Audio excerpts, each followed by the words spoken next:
for the college. I want to thank members of the board and faculty and staff who attended the holiday receptions a couple of weeks ago now, but another hugely successful event, and continue to get compliments from people who their first time in the building since we reopened it.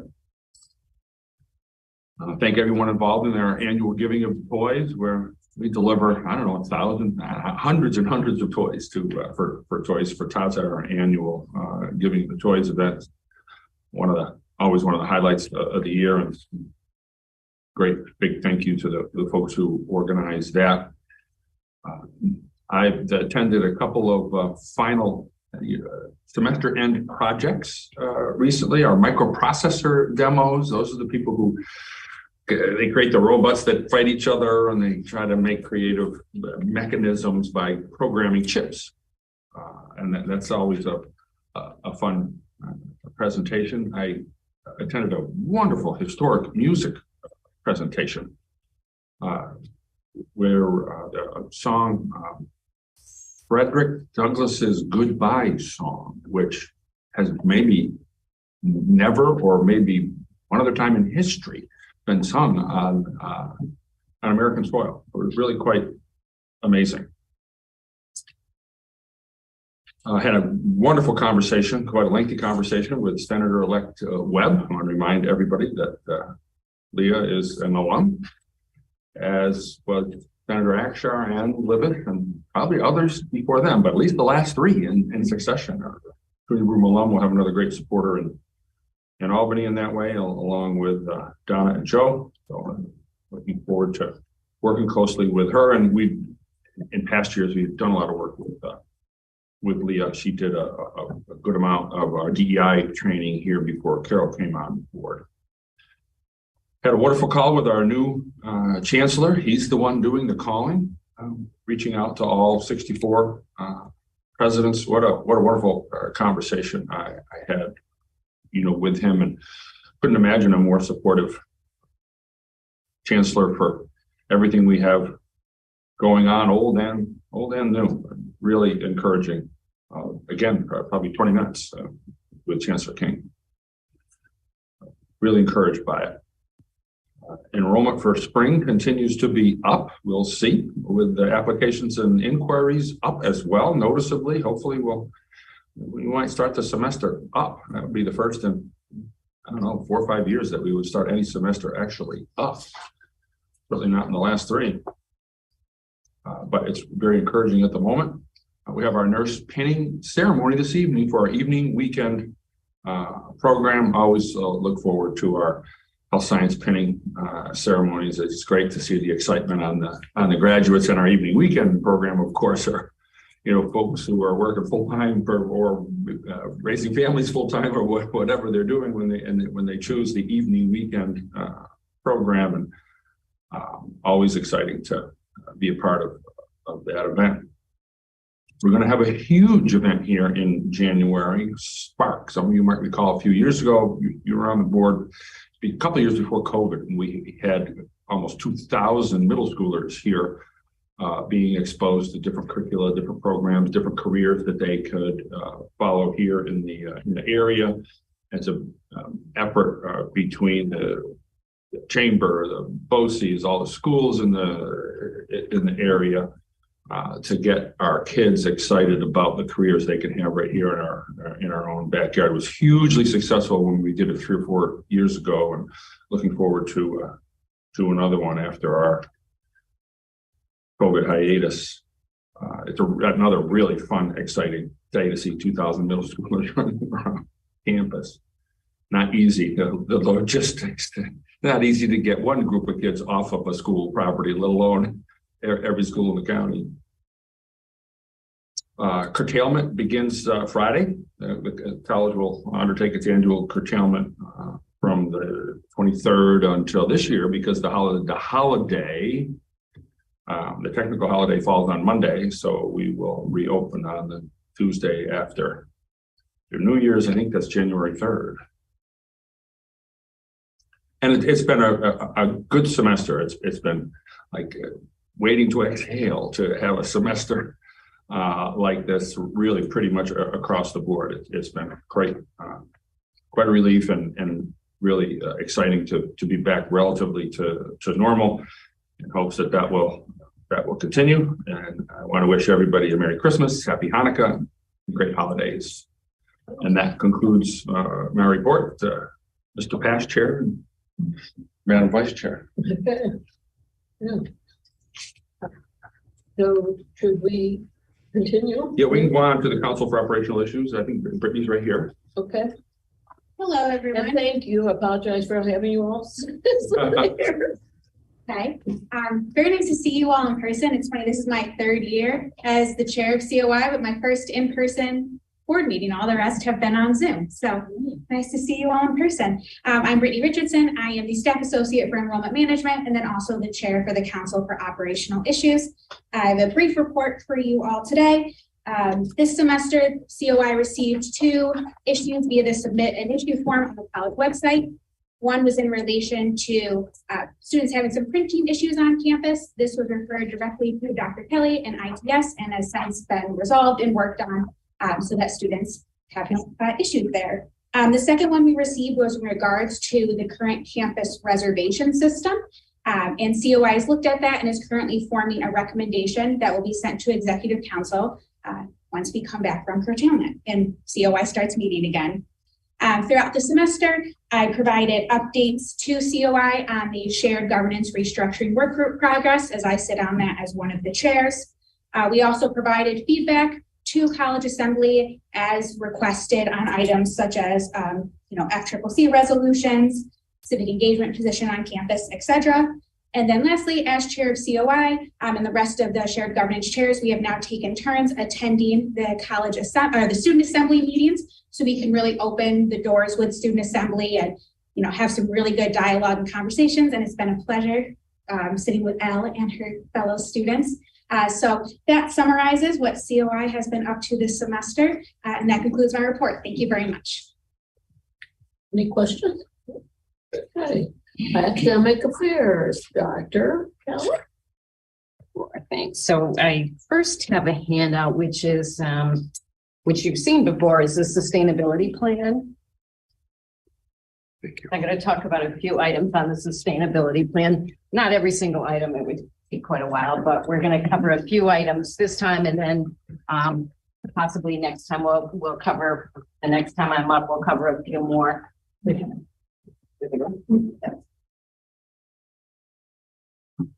All right, so just a very short PowerPoint, but it kind of goes along with the sustainability plan. So you'll see underneath some of the sustainability, we'll see some of the sustainability plan. So first up, one of the first things on the sustainability plan that you'll see at the top of the page that I handed out was really, we wanted to start expanding our BAP opportunities. And we've talked about this for a couple of years, really the opportunities that we potentially could be doing with the Binghamton Advantage program and expanding that program. Last year, I believe we had already started to mention the possible pharmacy school articulation, and have been in talks for quite some time, but really are very excited to say we are very close to signing something that is will be able to provide students almost 60 full credits of transfer into the pharmacy school, not requiring them to take an exam to get into the pharmacy school, and they're willing to take them with a 3.0. So it's really an amazing opportunity for students, and it's not quite there, but it's very close to being finalized. And with that, I just wanted an opportunity. I know that, I don't think in the past, I know Dr. Marty Ochoa has been to a few meetings, but I don't know that we've ever formally introduced her to the board. Dr. Christine Marty Ochoa came on late summer to cover as the interim dean as a contractor, and she's been covering as the interim dean of STEM and really doing a super job. I've had the opportunity to work with Christine in the past, and she has really come on and just really moved mountains in the STEM division, making a lot of external contacts and so on. So I'm going to let Dr. Marty Ochoa just say a few words about some of the things that she's been doing in STEM. Christine? Thank you, Dr. Kelly, and thank you all. It's been a wonderful experience so far, being a part of the Broome community, and particularly engaging in the STEM department and really getting to know the team and identify what the goals are and beginning to stretch a little bit into either initiatives that have been started before and have not quite come to completion, as well as new initiatives. And so, like Dr. Kelly said, the pharmacy articulation is one we're really thrilled about, and we've had multiple conversations with the School of Pharmacy. We actually had their dean come here and meet with us, and then have gone out to the pharmacy school. And this was done in partnership with our bio department and our liberal arts AS team, alongside with Dr. Tracy Curtis. And so where we are with that, I think we're about 4 weeks, for about 45 weeks in, and we should have an articulation that we can carry forward. We have a student who will be graduating this spring, who's already been accepted into their PharmD program. They love our students. They have, I believe, 3 students, BU Pharmacy has 3 students graduating this spring that are Broome alums. So that kind of set the stage for an opportunity for us to come in and really fortify the value that our students bring to them. In addition to BU, I would say that in addition to the pharmacy program articulation, we've also started to have deeper conversations, for example, with SUNY ESF for our chemical engineering articulation, and that's also moving forward, pretty close to completing that. We're having conversation with Morehouse College to do software engineering articulation to support students, especially from across the state, who come here and would like to go to an HBCU. And this aligns pretty well with several of our sustainability plans, as well as our institutional goals. And then we are now digging a little bit deeper into other articulations that we can bring forward, potentially within the engineering, sciences, and BU. So just thought to touch base on that. We're also working under Build Back Better. We're working with various industries, such as Amphenol, BAE Systems, Lockheed Martin, to really formalize internships for our students to support their academic engagement, especially in the summer. So I thought maybe those are ones that I could touch on, Dr. Kelly. I leave the floor to you, but that said, thank you all and have a wonderful holiday season. Thank you. Thank you, Christine. And speaking of the STEM division, we're really proud that Tamika Gordon, who is a member of our engineering department, is now Dr. Tamika Gordon. She defended her dissertation in systems engineering. Really proud of her. She is also a prodigy hire, which represents underrepresented minorities or women in STEM. And she just completed her PhD, so that is wonderful. So we're really proud of her. On to this to continue. We actually did have a meeting with many of the administrators with Binghamton University, and we think that we're really to the point at a minimum of next fall being able to increase the number of students that are coming from BAP by 50. So we're really excited about that. Some of the things that we really had to do, because so many of our students, it's really convenient to supplement some of their courses with online because they're driving back and forth. But for BU students who are in the dormitories, they really want them to have that face-to-face experience. So we're working with the faculty and building out a schedule that will accommodate those additional 50 students in a face-to-face class so that we will be able to accommodate that. So we think we've got the agreement for 50 more students if we can. So we're really excited about that as well. And then in existing programs or new ones? Right now, we haven't changed the programs other than this pharmacy program that we just mentioned earlier, which we think will really help a lot. But primarily right now, there's still liberal arts, health studies, and they're kind of starting to move back to the engineering, which kind of slipped for a few years. So we're trying to build that back up again too. That's awesome. Yeah. Congratulations. Yes, thank you. We're really excited about it. So the articulations you'll see when I hand out at the end of this, I have actually updated the entire sustainability plan in our area. So you'll see a number of articulation agreements that we've also updated, but we can move on. Oh, we could move on with me. And then I just wanted to talk briefly about Fast Forward. Jason, this is probably boring to you because Jason knows that we put together some new groups to start looking at some of our actual requirements in Fast Forward and how maybe we can expand that a little bit more in the school. Last year, we ended up doing the program sheets and making it very clear to the guidance counselors and the faculty what the opportunities were going from Fast Forward into SUNY Broome. Now what we're trying to do is really make sure that we've got consistent standards across the entire area and making sure that we can take more students into that and really develop those pathways. So we'll start to get those groups together in the spring and come up with some new guidelines. So I think that will really help. And Brittany Richardson, who you just saw, has taken that on, the Fast Forward after Andrea Roma left last spring, and has done a really good job. And although it's only a tiny, tiny little bit, we're happy to say that our yield from Fast Forward coming to SUNY Broome did tick up a little bit this year. At one point many years ago, it was almost close to 30%, and then it was kind of sliding down. So the last couple of years, it was 23.9% and 22.8%. We just slid up to 24.2% this year, and we're going to make sure that it comes up next year. So that's also good. And that's also good because that's a really consistent number of students. That has not dropped at all, our Fast Forward. So pretty consistent, in fact, ticked up a little bit. So happy about that. Some of the other Fast Forward results, the guidance counselors, Christine kind of took it upon herself to get the guidance counselors together this fall to come in and learn a little bit more about engineering. We had a really successful event last spring when it was actually the superintendent guidance counselors day. This wasn't actually a superintendent's day, but we got quite a few guidance counselors to come. And we had BAE, Amphenol, and Imperium 3 here as well. So it was really a very good experience. So although it wasn't a huge event, I heard nothing but really positive about it. And I think that will really help us to get engineering back out in the forefront and work with our high schools to do that. So as far as STEM advancement goes, then there will be another activity this spring with all of the guidance counselors and all of the entire STEM division to really promote the entire division. So the sustainability plan items that you see on your sheet that addressed was items 4 and 10. And then we can never get away without talking about nursing and healthcare and everything that we continue to try to do to help the community and the nursing needs.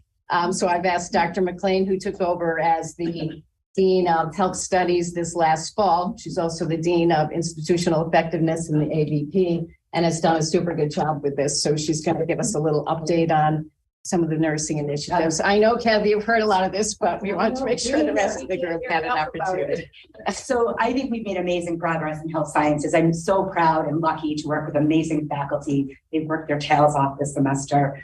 I would say our theme has been expanding enrollment, refining, and really trying to find ways to connect with our community. So new faculty, we started out the fall semester when I kind of first came on with 2 new open lines to expand our program. We were able to fill one for the start of the fall semester, took a little while to find some other faculty, and we recently just put 2 more offers out. So I'm incredibly excited. We are finalizing our 4th interview, and the reason why we went to 4 is because unfortunately we had 2 resignations for the end of the semester, but they're actually taking positions in our local hospitals. So very fortunate for all of you to get them. They are continuing with us for adjunct, and we'll be able to do clinical, so we'll still have a really nice connection. So we're doing really well with that. We have expanded our day program. So we went from 75 to 84 starting this past fall. And we are now taking evening weekend students on a biennial basis. So instead of every other year, we will do it every year. We have offers for 24 students to start in January. So we're really excited about that. And as Dr. Drum mentioned, we have our pinning ceremony tonight. We have 28 new grads going to be out there to take the NCLEX and join the ranks of our fellow nurses. So, yeah. Non-credit to credit. So we've done a lot of work in this area. We will continue to do additional work. Our health information technology program has developed 4 micro-credentials. And at each level, a student, they don't even have to be matriculated into the program. The micro-credentials are designed so somebody from UHS or Lawrence could say, hey, I have this employee who I'd like to upskill. send them to us, take a couple classes, and then they can go back to our community partners with additional skills. So those 4 micro-credentials would allow varying levels of coding experience and would allow students to sit for a national certification exam at the very end. And in addition, there is a healthcare data analytics micro-credential built within that program, which is also very needed in our field. Our other big program that we've done a ton of work on is our health studies program. So we do currently have a medical assisting program, and that's actually we're teaching out that program. And the reason why is because we found in discussions with our local community partners that they really don't need 2 years to become a medical assistant. So we figured out a way with input from, again, from our community partners to within 2 semesters, a student could come here and complete enough courses to be clinically and administratively skilled to work in our local offices, as well as to sit for a certification exam. So we're very excited about that. We did a Health Science Career Expo this past October. We had over 100 students attend with our local community partners, UHS, Lords, Bassett, Guthrie.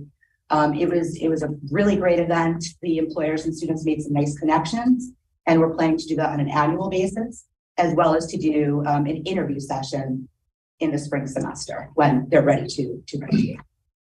And then last but not least, which you'll be hearing about this for the next 2 years, I imagine, Decker expansion. So we have selected an architect. The contract is right now with the lawyer. We expect to begin design phase in January, and project go out to bid May, June, construction starting likely July, with anticipated completion fall 24. Unless there's any questions. It's all good news. Thank you, Kim. And that hits sustainability plan item 6, which we'll continue to work on. And this is one of my really fun ones. This is a proposed van that we will be getting with SUNY grant funds. We were given an opportunity to request SUNY grant funds for one time only to improve enrollment.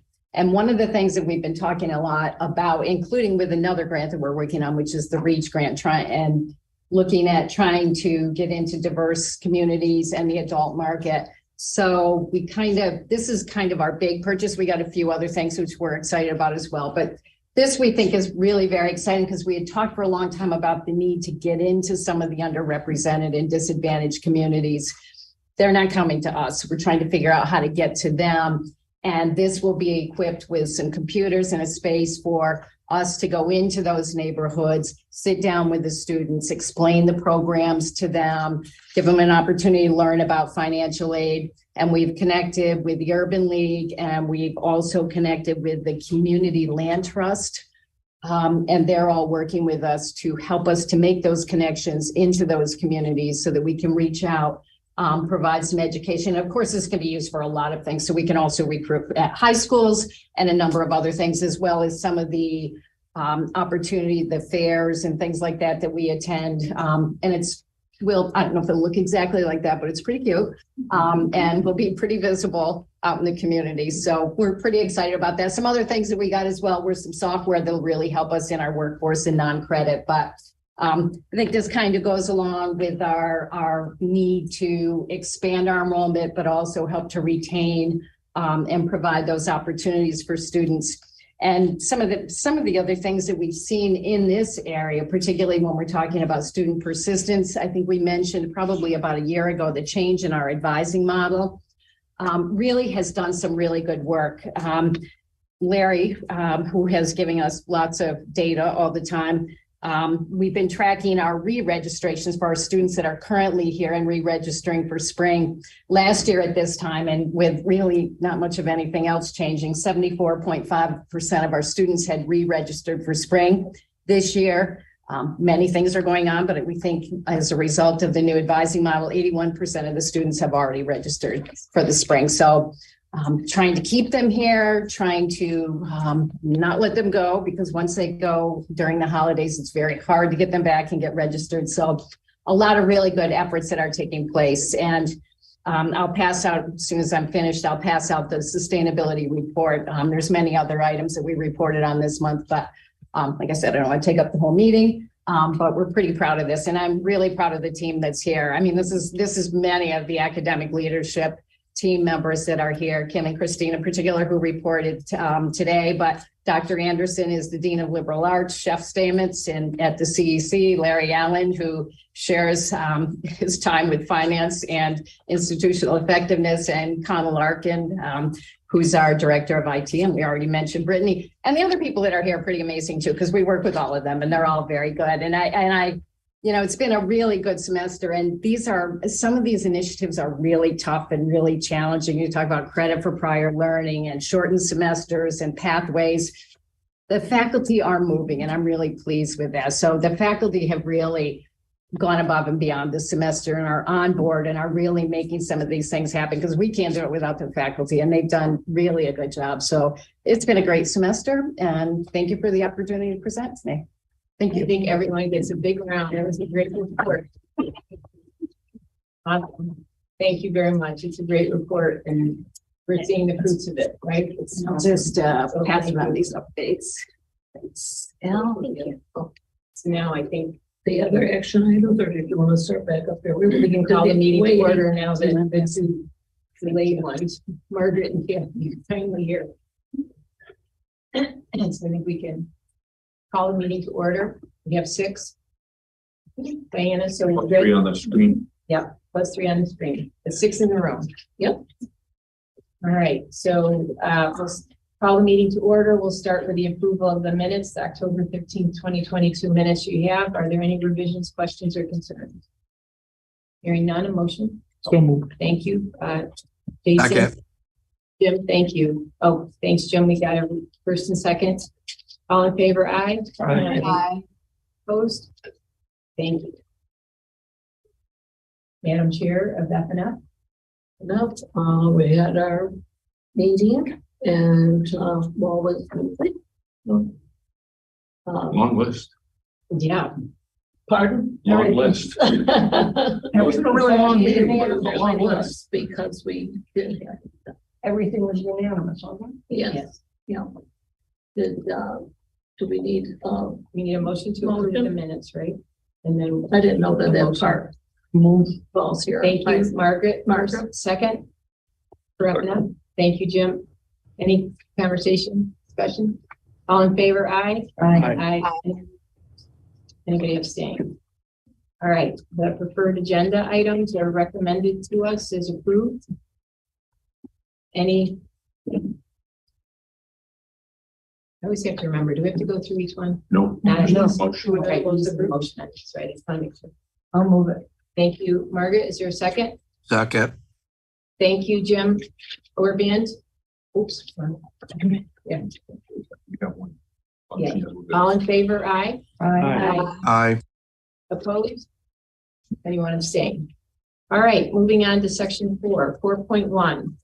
Recommend approval of the resolution of the Tentative Educational Support Personnel Association labor agreement for the period of September 1, 2021 to August 31, 2026.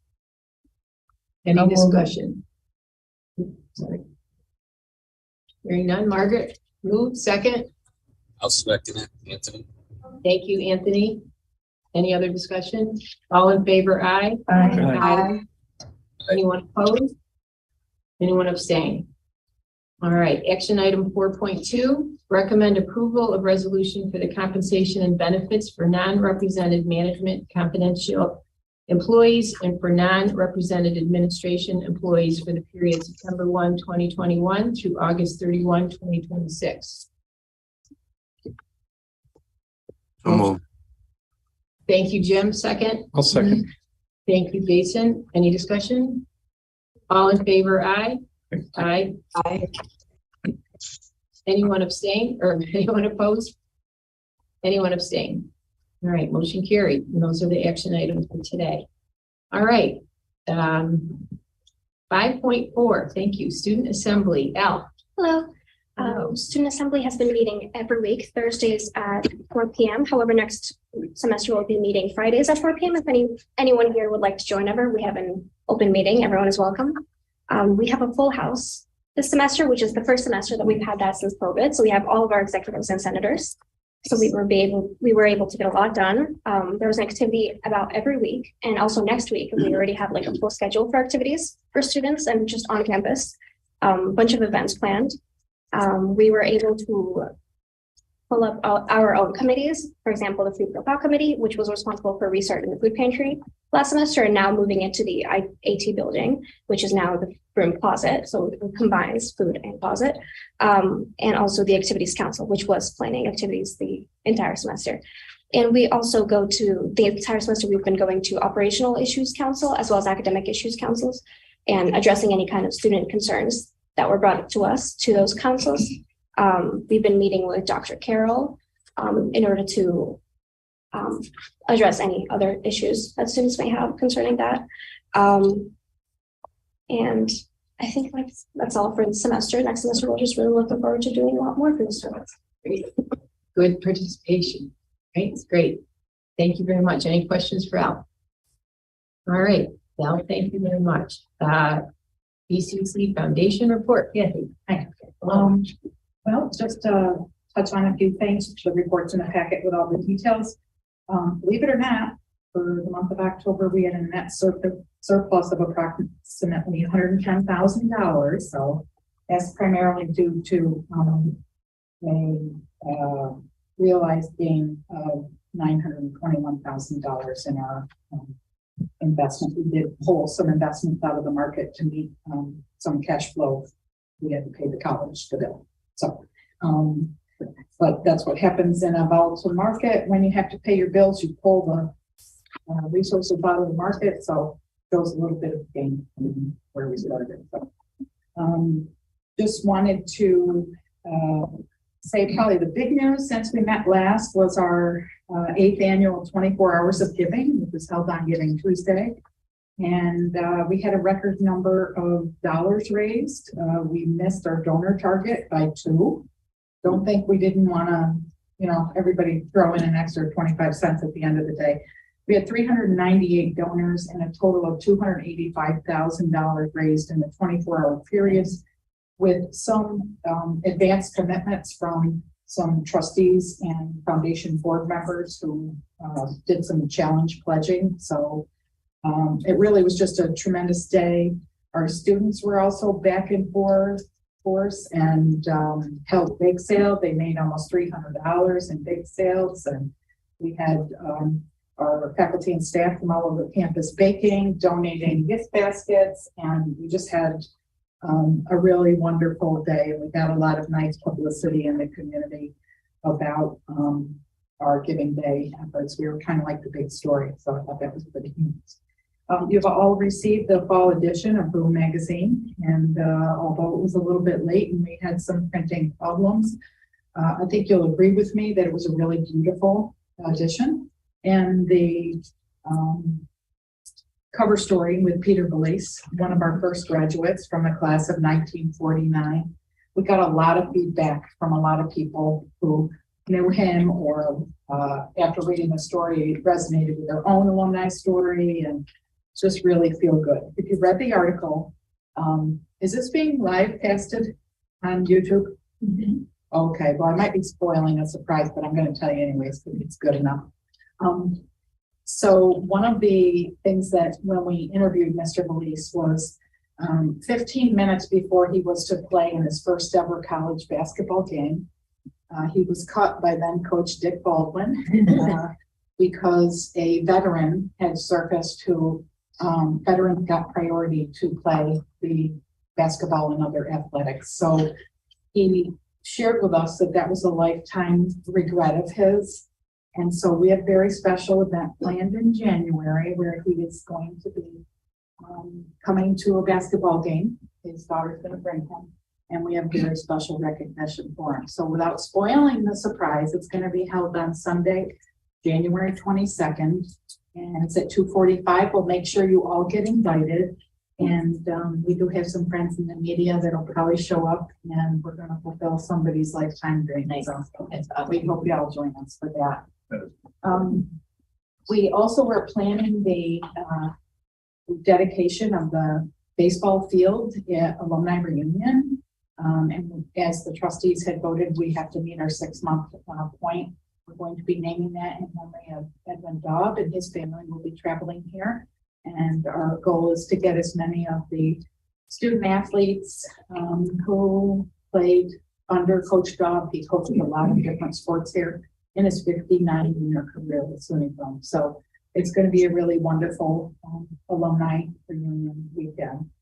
And one thing I just wanted to say is that when you do the kind of work that we do, I always say we have the best job on campus, but as Dr. Kelly was doing her sustainability report and talking to you, a fundraiser's dream is to hear that the gifts that they are getting are in direct response to what the campus needs are. And I just wanted to give you 3 examples.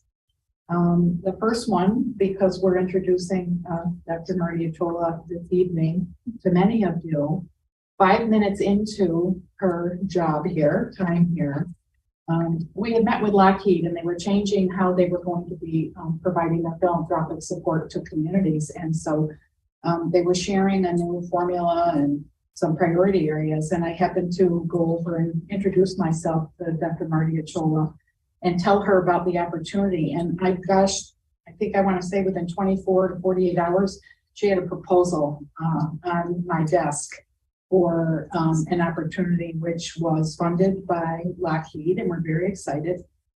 It's going to be the first of probably many gifts that we're going to be looking to get some support for the engineering excellence area. It's great. And then another really cool thing is that some things we've been talking about academically and enhancing the classrooms for students is that in 2 years from an alumnus who's very well connected with the college, has supported the business department specifically with, we just got notice of a second gift of $50,000, so it's about $70,000 to meet some needs. We haven't even talked about the second part of the gift, but I know Connell is going to be working with the folks in business to install this e-glass, kind of like the, I don't know, it's some fascinating piece of technology to use in the classroom that the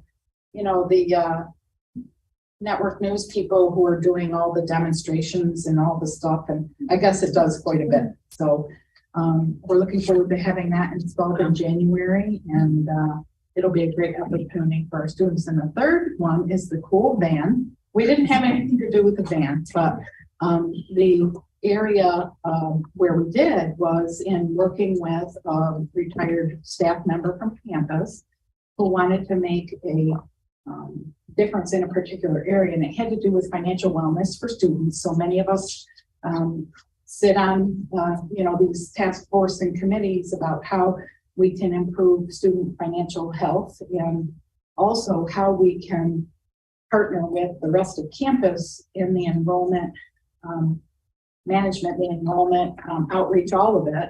And so that van will have a computer lab, which is going to be funded by a private donor who felt very strongly about our need to go out into the communities, and we can have FAFSA help desk going out to local libraries or the schools or the fairs and whatever. And so those are just 3 examples of how the gifts that we are currently working on are directly related to the sustainability plan. So we're going to keep doing more of that. We've got some other ones we're not ready to announce yet. Great. So that's it. Happy holidays. Happy holidays. Any questions for Kathy? Kathy, thank you. Great report. Thank you very much. All right, David, next, please. Thanks, Kathy. You should have my report. I'll hit the highlights. The library roof project is finally completed as we received the final aluminum panels for the penthouses, and they have been installed. So that project is now complete. As you approved as part of your action items, bids were opened for the HVAC work at both the library and the business building. Low bid was, for the mechanical side was P&J. The low bid on the electrical side was Matco. And we will be processing those contracts in the very near future. As Kim mentioned, the contracts for the architect and construction manager for the Decker work are being finalized. But I wanted to add on to that, to continue to be aggressive with the updating of the HVAC systems across campus. We are going to initiate a project to look at the HVAC work in Decker that was not or will not be included in the nursing renovation work. So we met with reps from CNX Engineers on Monday. We've already gotten a proposal back to us. I'll review that with Michael Sullivan tomorrow, and hopefully we can begin that work as well. So we continue to aggressively try to upgrade the HVAC needs across campus. If you haven't noticed, new SUNY Broome banners were installed on the Loop Road and in all the parking lots. We got those installed right before open house, so it was a good look for the campus. In conjunction with Nick Bry, Public Safety, and others, we are looking to enhance safety across campus. So we are installing new interior locks on all classrooms, labs, and common areas and offices. We're putting a proposal together for the campus in its entirety, but we did have funding available to allow us to already complete Tichenor and the BC Center. So they have been updated and completed. But what it basically allows for is a simple push button on the lock to lock the doors. Surprisingly, a lot of our offices and classrooms do not have that capability right now. So we will be working on that project over the next few months. They lock down individually, Dave, or from a central point? Yeah, just individually, manually. So it's just a push button, Kath, you know, and it'll make it very easy to get the door locked or to provide for better safety of the inhabitants in that particular room. So finally, we've got a few projects that are nearing final design, or should I say bid documents, and that's the photo lab relocation, the HVAC work at the West Gym, the renovation of the bathrooms in both Old Science and Student Services. And our expectation is all of those projects will go to contract or be bid, should I say, in January of 2023. Lastly, and I got to shout out to my guys again, we had a power outage, if you didn't know, over Thanksgiving, starting at about 6 o'clock on Thanksgiving night. So for about 18 hours, we were without power, but our electrician, Mike Turek, our operations person, Chris Nowitzki, and our HVAC tech, Matt Whiteman, were on campus for much of that 18-hour period. And we will reinstall or re-energize the campus on Friday. We had a long discussion with Matco today about the damage, unfortunately, that was done because of that. It was a mouse that got into one of our transformers. So we will be putting a proposal together to not only pay for that work, but to look at some of the other, unfortunately, damage that did occur as part of that. And with that, I would be more than happy to answer any questions. And if there are no questions, I'd like to wish everyone a very happy holiday and safe. Yeah. So thank you, Dave. Just one quick question on the HVAC and the Decker. That's not part of the hours from the. You know what? It is and it isn't, Kathy. What the HVAC, there's HVAC work in that nursing renovation work. All right, but that doesn't include the entire building. So this proposal here that I just spoke to will take care of the rest of the building. So because of the lead time in the equipment, and surprisingly, it's pretty extensive. On the library and business, it's going to be close to 52 weeks before we get the equipment. Michael suggested that we begin to process that HVAC work in Decker to get ahead of the curve if we can. And perhaps the two of those would meet at some point down the road and get completed pretty closely together. So that was the intent. Yeah, HVAC is a long lead time. Yeah, that's for sure. Yeah. Great. Any questions for Dave? Great. Have a great holiday. Yep, same to you. All right. Michael. Thank you. So in your packet is the monthly budget forecast, which is the same as it has been for the last several months. So no changes there. We'll probably have an updated forecast, most likely at the January board meeting. January board meeting is pretty late in the month, so we'll have a very good, accurate prediction of where spring lands at that time. Also, just informational in your packet. I referenced generally in October, there's a standardized annual report that SUNY requires due 60 days after the fiscal year. They utilize a lot of this data to rank community colleges among a number of benchmarks and metrics. So just have it in the packet for your information and full disclosure and transparency. Other than that, we're making good progress on our external audit with Bonadeo for last fiscal year. And other than that, there's a number of standard reports in your packet, and I'd be happy to answer any questions. Any questions for Michael? Great, thank you very much. Media report, Jesse? Jesse's Jesse here? away. Oh, okay. So that's. All right, it's in our packet. I don't, unless anyone has any questions. All right. So we're at the end. Is there any other items to come for the board? I would like to have a brief executive session with the board can stay for a few minutes. But anything else to come before the board? Is there a motion? I think that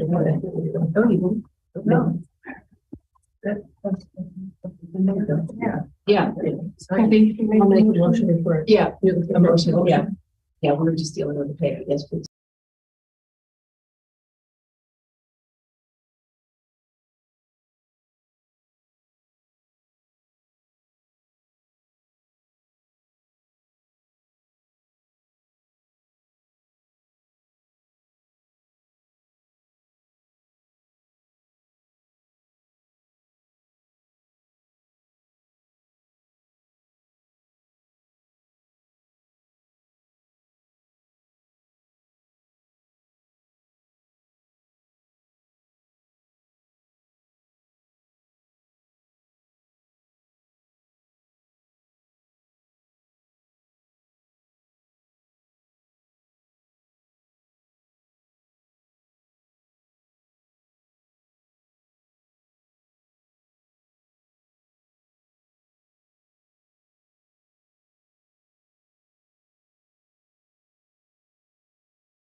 or Barb and Anthony? We're coming out of exec into back into session. Barbara first, Yeah.